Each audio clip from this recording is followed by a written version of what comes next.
If I can sell my house at an auction, I'm going to get a really good price, right? Not necessarily. Hey, everybody, it's Aaron Scott. I'm doing this little mini series this week on all the different options you have when selling a property.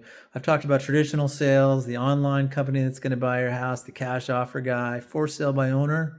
Today, I'm talking about auctions, both online and traditional. Historically, auctions were kind of the sale of last resort, they had a really negative connotation.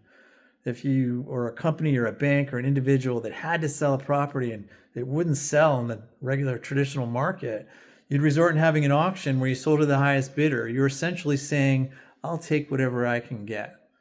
Well, I don't know about you, but if I'm trying to sell a nice property, the last thing I want to do is suggest that I can't sell it on the market, that I have to sell it, and then I'm going to take whatever I can get. That's going to yield really terrible results. It's going to have the worst buyers offering the lowest prices, in my opinion. But people buy into the FOMO mentality, the idea that you're going to bid up prices, the idea that people are going to pay more than they ever would dream of because they get caught up in the excitement of buying the property.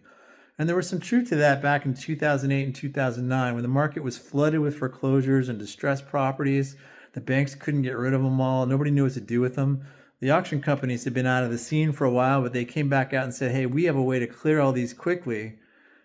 And it started moving properties at auction. And there were so many buyers, so many people foaming at the mouth to buy foreclosures. Their parents and grandparents talked about foreclosures. They never had the opportunity to buy them. Now they thought they were going to get the deal of the century.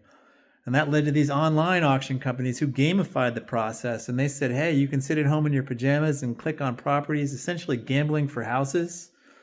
You can try to buy properties that you don't know much about and probably don't even want, but what a good deal. You can win a good deal. So auctions became popular for building that up, but I never really saw a great result. I never really saw a lot of properties sell at a higher price through auction than they would have at a traditional sale. They just cleared more properties a little more quickly. They probably cleared properties that nobody wanted, but they weren't necessarily generating a lot better results in sale price.